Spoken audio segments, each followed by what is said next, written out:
உலகெங்கும் வாழும் அன்பான தமிழுள்ளங்களுக்கு அநேக கோடி வணக்கங்கள். நல்ல நேரம் நிகழ்ச்சியூடாக நல்லதே நினைப்போம், நல்லதே நடக்கும், நலமாயிருப்போம். இன்றைய தினம் 24ஆம் தேதி 8ஆம் மாதம் 2026 சோமவாசரம் என்று சொல்லக்கூடிய திங்கட்கிழமை, பராபவ வருடம் ஆவணி மாதம் 7ஆம் நாள், துவாதசி திதி, பூராட நட்சத்திரம், சித்த யோகம், வளர்புரை. இன்றைய தினம் ராகு காலம் 7:30 மணி முதல் 9 மணி வரை. இன்றைய தினம் யமகண்டம் 10:30 மணி முதல் 12 மணி வரை. இன்றைய தினம் நல்ல நேரம் 12 மணி முதல் 1:30 மணி வரை.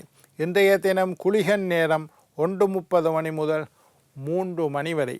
மிருகசீரிடம் திருவாதிரை நட்சத்திரக்காரர்களுக்கு இன்று சந்திராஷ்டம தினம். மிருகசீரிடம் திருவாதிரை நட்சத்திரக்காரர்களுக்கு சந்திராஷ்டம தினம். சூளம் கிழக்கு, பரிகாரம் தயிர். என்ன நேர்களே, வாருங்கள் இனி இன்றைய தினத்திற்குண்டான ராசி பலன்களை பார்க்கலாம்.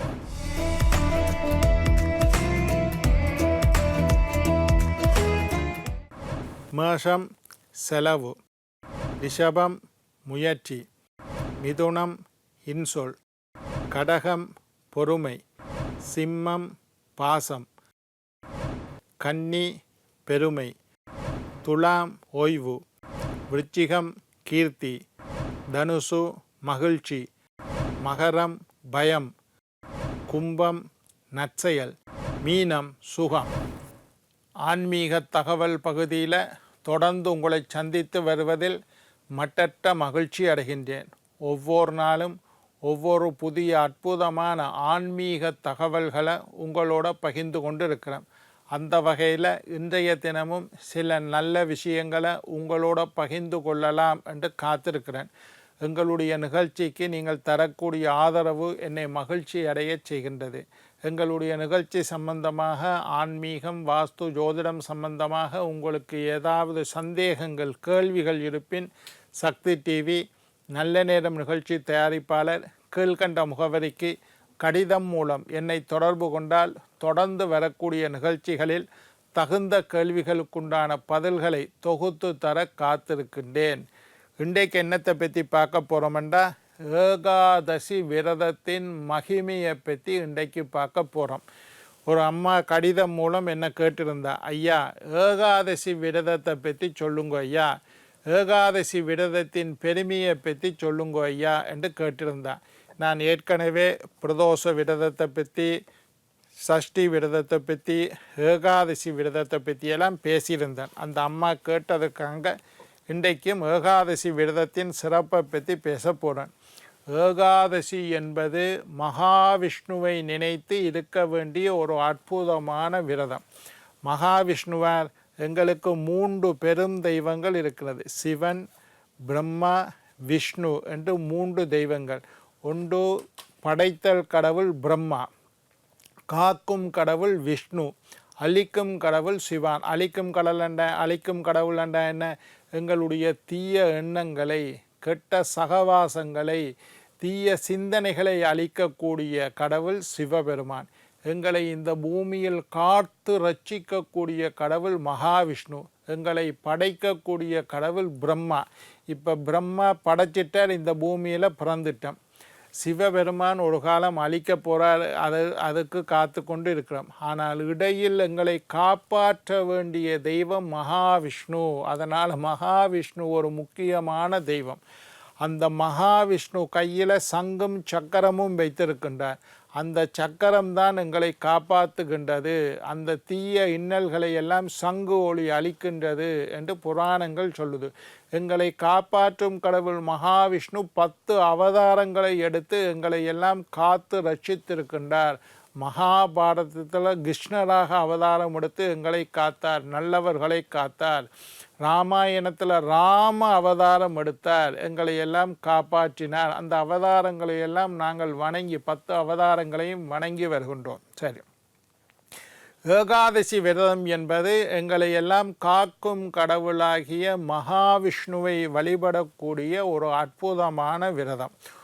ஒரு வருஷத்துக்கு 24 ஏகாதசி, சில நேரம் ஒன்று கூடி 25 ஏகாதசி, ஒரு மாதத்துக்கு 2 ஏகாதசி, ஒரு வருஷத்திற்கு 24 ஏகாதசி விரதம் வருகின்றன.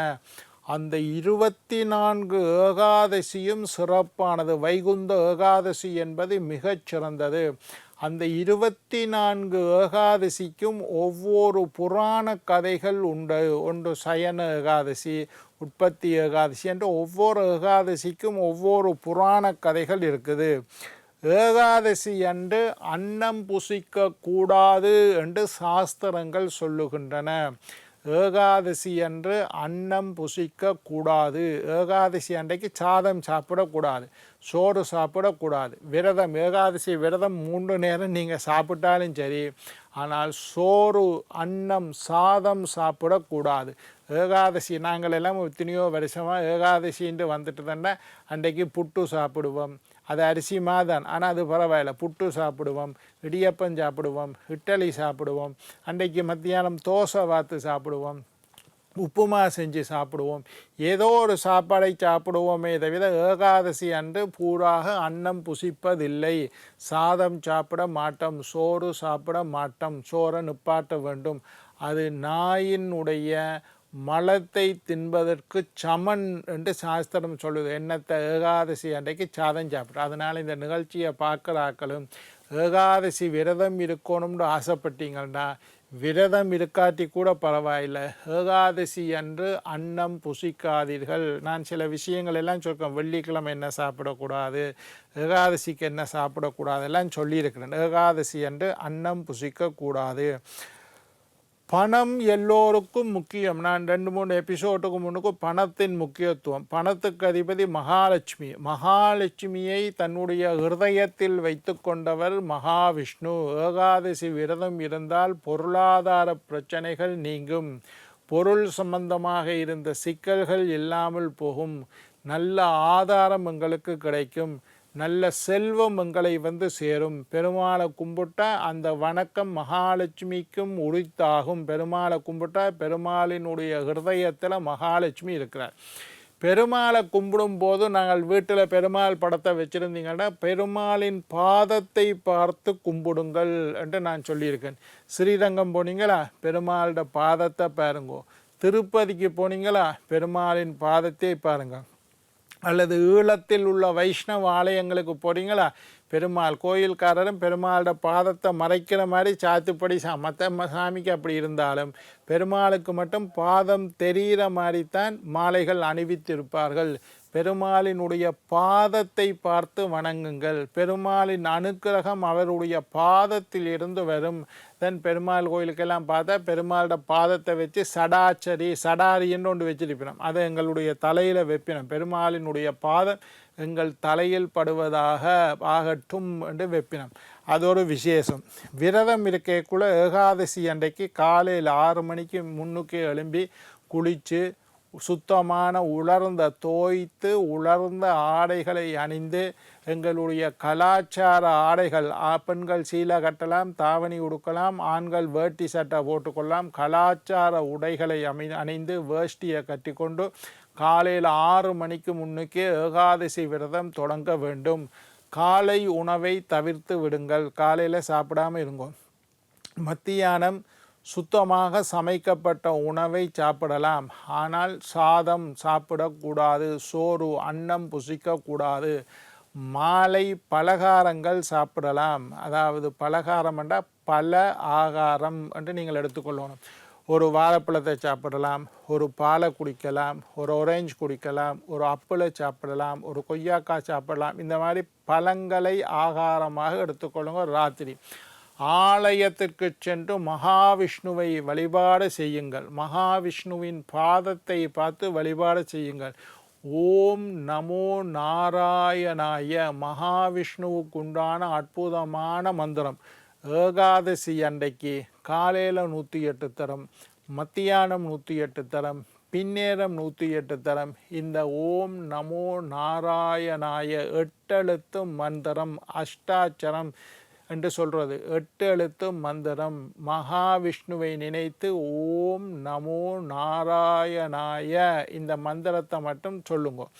3 தரம் 108 108 108 செல்ல முடியாட்டி ஏதாவது ஒரு நேரமாவது ஆலயத்திற்கு போய் அமர்ந்திருந்து விஷ்ணு ஆலயத்தில் அமர்ந்திருந்து இந்த மந்திரத்தை ஜபம் செய்யுங்கள். இதெல்லாம் பெரிய மந்திரம் இல்லை, பாடமாக்க வேண்டிய அவசியம் இல்லை. சின்ன சின்ன 8 எழுத்து மந்திரம். அப்படி கோயில் எங்களை பக்கத்தில் இல்லை ஐயா, பக்கத்தில் விஷ்ணு கோயில் இல்லை, பக்கத்தில் உள்ள கோயிலில் விஷ்ணு சிலைகள் இல்லை என்றால் உங்களுடைய வீட்டில் எல்லாட்ட வீட்டிலையும் பெருமாள் படம் வச்சிருப்பினோம், எல்லாட்ட வீட்டிலையும் நாராயணனுடைய படம் இருக்கும். அந்த பெருமாள் படத்திற்கு முன்னுக்கு அமர்ந்திருந்து பெருமாள் படத்துக்கு 2 நெய்விளக்கு ஏற்றி வையுங்கோ, 2 ஊதுபத்தி ஏற்றி வையுங்கோ, தூபம் தீபம் காட்டுங்கோ, துளசியினால் அர்ச்சனை செய்யுங்கள், துளசி மாலைகளை போடுங்கள். இந்த அஷ்டாட்சரி மந்திரத்தை 108 தரம் சொல்லுங்கள். தெரிந்து செய்த பாவங்கள், தெரியாமல் செய்த பாவங்கள், போன பிறவியில் செய்த பாவங்கள், மூதாதையர்கள் செய்த பாவங்கள், பூமியில் வாழும் காலத்தில் ஏற்பட்ட தோஷங்கள், ஜாதகத்தில் ஏற்பட்ட பாவங்கள், தோஷங்கள், சாபங்கள், பூமியில் ஏற்பட்ட சாபங்கள் அனைத்துமே நீங்கும். நீங்கள் செய்ய வேண்டியதெல்லாம் பயத்துடன், பக்தியுடன், நம்பிக்கையுடன் நமோ நாராயணாய என்ற மந்திரத்தை மட்டும் சொல்லி வந்தீங்கன்னா உங்களுடைய பாபங்கள் எல்லாம் நீங்கும். நீங்கள் எல்லோரும் நீண்ட ஆயுள், நிறைந்த ஆரோக்கியம், நீங்காத செல்வத்தோட வாழ வேண்டும் என்று வாழ்த்தி வணங்கி விடைபெறுவது உங்கள் ஜோதிட சித்தர் டாக்டர் ராஜராஜ குருக்கள்.